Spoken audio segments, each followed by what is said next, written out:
Les Sévères 193-235. À propos de la dynastie, on peut noter d'abord l'importance de l'armée, puisqu'à l'exception de Sévère Alexandre, les Sévères s'affirment comme des chefs militaires.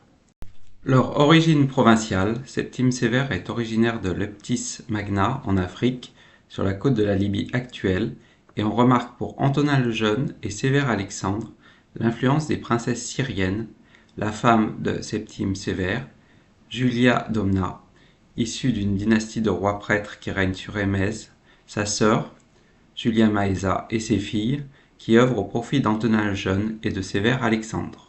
Cependant, les Sévères ne révolutionnent pas la gestion des provinces et s'inscrivent dans la continuité d'intégration des provinciaux menés sous la dynastie des Antonins.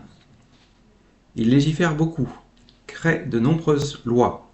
La plus célèbre est le fameux édit de Caracalla en 212, qui est le symbole de l'intégration des provinces, puisque par cet édit, la citoyenneté romaine est accordée à tous les habitants libres de l'Empire, pour des raisons fiscales, d'après l'historien Don Cassius, afin de pouvoir lever un tribut plus important auprès de ces nouveaux citoyens, ou pour des raisons religieuses, d'après un papyrus retrouvé en 1910, le seul témoignage de l'époque qui reproduit une partie de l'édit.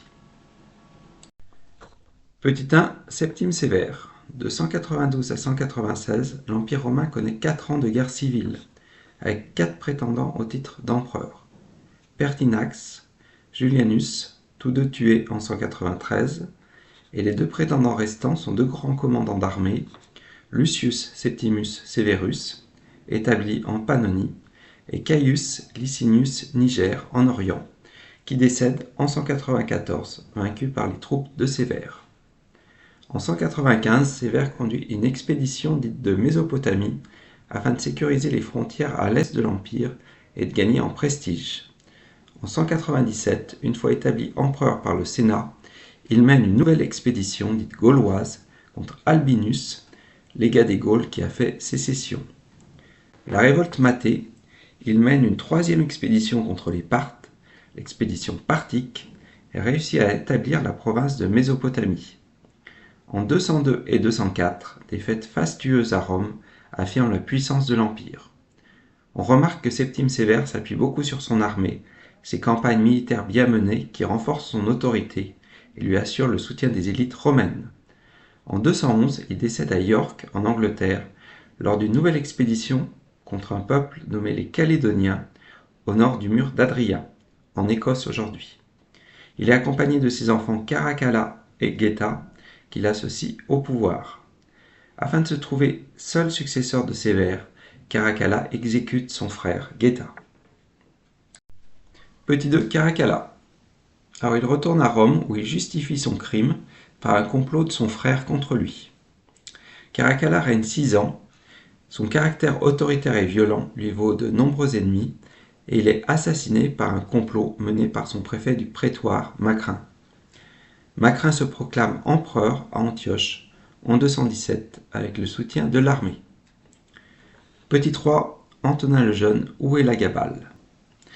Alors dès 218, Macrin est à son tour renversé au profit d'un membre de la famille Sévère, Antonin le Jeune, surnommé Élagabal, en l'honneur du dieu Élagabal, dont il est le grand prêtre lors de sa jeunesse à Émèse.